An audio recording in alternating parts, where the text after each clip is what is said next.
नमस्कार। आप सभी का स्वागत है सबकी पाठशाला में। हमने पिछले वीडियो में क्या देखा कि संविधान में कितनी अनुसूचियां होती हैं और उन अनुसूचियों के बारे में। ठीक है, तो हम आपके जानकारी के लिए बता दें कि जब संविधान बना था तो अनुसूची टोटल थी 8। ठीक है, जब संविधान बना था, लेकिन धीरे धीरे संविधान में संशोधन होता गया, अनुसूचियां बढ़ती गई। वर्तमान में टोटल 12 अनुसूची हैं। ठीक है, अब यह याद रखना। तो हम इनसे संबंधित अनुसूचियों से संबंधित महत्वपूर्ण प्रश्न की आज बात करेंगे। महत्वपूर्ण 10 प्रश्नों की बात करेंगे। ठीक है, जो हमेशा हर एग्जाम में पूछा जाता है। अगर आप इन 10 प्रश्न को देख लेंगे तो कोई भी एग्जाम हो, चाहे एसएससी का हो, रेलवे का हो, किसी चीज का एग्जाम हो, अनुसूचियों के बारे में और कहीं से प्रश्न नहीं आएंगे। इन्हीं 10 प्रश्नों में से ही आपको प्रश्न मिलेगा। ठीक है, देखते हैं पहला प्रश्न। वर्तमान समय में कितने राज्य हैं? वर्तमान समय में देखा जाए तो 28 राज्य हैं। ठीक है, कितने? 28 राज्य हैं। पहले 29 थे, लेकिन जम्मू कश्मीर राज्य से जब केंद्र शासित प्रदेश हो गया तो 28 ही राज्य बचे हैं। ठीक है, 28 राज्य बचे हैं। अगर बात करें राज्य और केंद्र शासित प्रदेश किस अनुसूची में आते हैं, तो अनुसूची नंबर 1 में। ठीक है, आप हमेशा याद रखना, पहली अनुसूची में राज्य और केंद्र शासित प्रदेश का विवरण आता है।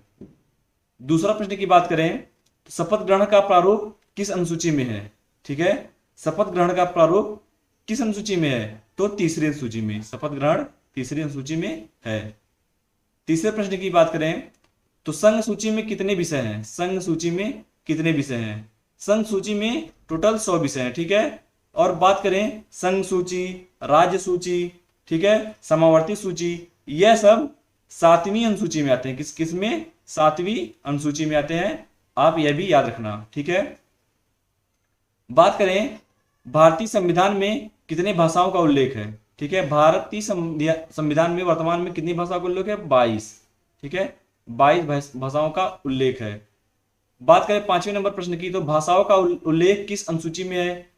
तो भाषाओं का उल्लेख हमको मिलता है, भाषाओं का उल्लेख हमको मिलता है 8वीं अनुसूची में। ठीक है, 8वीं में, 8वीं अनुसूची में मिलता है। और कितनी भाषाएं हैं? 22 भाषाएं हैं, जैसा कि ऊपर प्रश्न था। ठीक है, बात करें प्रश्न नंबर 6 की, तो पहला संविधान संशोधन कब हुआ था? अब संविधान संशोधन की बात हुई, पहले संविधान संशोधन की, तो पहला संविधान संशोधन 1951 में हुआ था। लेकिन अगर संविधान कब बनकर तैयार हुआ, बात करें 26 नवंबर को। ठीक है,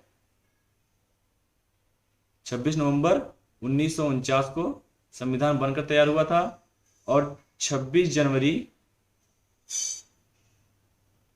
1950 को लागू किया गया था और पहला संशोधन 1951 में हो गया था। ठीक है, बात करें 9वीं अनुसूची को किस संशोधन द्वारा संविधान में जोड़ा गया? ठीक है, तो 9वीं अनुसूची, पहले 8 अनुसूची थी, फिर 9वीं जुड़ी, 9वीं 10वीं 11वीं 12वीं 4 अनुसूची फिर जुड़ी। तो संविधान जब लागू कर दिया गया तब तक तो 8 ही अनुसूची थी। ठीक है, जब इसके बाद संशोधन संविधान में होने लगे तो अनुसूचियां बढ़ने लगी। तो 9वीं अनुसूची को संविधान संशोधन द्वारा संविधान में कब जोड़ा गया? जब पहला संशोधन हुआ। ठीक है, जब पहला संशोधन किया गया 1951 में, तब 9वीं अनुसूची को जोड़ा गया। ठीक है, 10वीं अनुसूची को किस संशोधन द्वारा संविधान में जोड़ा गया? तो 10वीं जो अनुसूची है वह 92वें संविधान संशोधन द्वारा जोड़ा गया। अगर बात करें कि 92 है, यह संशोधन कब हुआ था? तो यह हुआ था 1985 में। ठीक है, 1985 में। अगला प्रश्न देखते हैं, 11वीं अनुसूची को किस संविधान संशोधन द्वारा संविधान में जोड़ा गया? ठीक है, 11वीं को कब जोड़ा गया? हमने पीछे बात किया कि जब 10वीं अनुसूची जुड़ी थी तब 92वें संशोधन हुआ था। ठीक है, लेकिन अगर 11वीं अनुसूची तो उससे और आगे हम जाएंगे, तो उससे और आगे जाएंगे तो 11वीं अनुसूची हमारा हुआ था 73वें संविधान संशोधन में। ठीक है, कब? 1993 में। ठीक है, 1993 में। ठीक है, 11वीं सूची में क्या क्या है? 11वीं सूची में पंचायतों की शक्तियां, अधिकार और उनका उत्तरदायित्व जो है उनका विवरण दिया गया है। ठीक है, 74वें संशोधन द्वारा संविधान में कौन सी अनुसूची जोड़ी गई? अब हम अभी तक देख लिए थे 73वें संविधान संशोधन में 11वीं अनुसूची, तो मतलब 11वीं जब 73 में 74वें में तो 12वीं होगी, तो 12वीं अनुसूची 74वें संविधान संशोधन द्वारा जोड़ा गया था। अगर बात करिए है कब जोड़ा गया, तो 1993 में यह भी जोड़ा गया था। अगर बात करें कि 12वीं अनुसूची में क्या है, तो 12वीं अनुसूची में नगर पालिका, नगर परिषद की शक्तियां, अधिकार और उनके उत्तरदायित्व का विवरण दिया गया है। ये इसी 10 क्वेश्चन के अलावा आपको अनुसूचियों से कहीं और कोई क्वेश्चन नहीं आएगा। आप इन्हीं क्वेश्चनों को एक बार और रिपीट करके देख लें, आपको याद हो जाएगा, तो आप पक्के 2 नंबर फिक्स हो जाएंगे एग्जाम में। आशा करता हूं ये वीडियो आपको पसंद आई होगी। कृपया इसको लाइक करें, शेयर करें और अपने दोस्तों को भी भेजें जो एग्जाम की तैयारी कर रहे हैं। मिलते हैं अगले वीडियो में। जय हिंद, जय भारत, वंदे मातरम।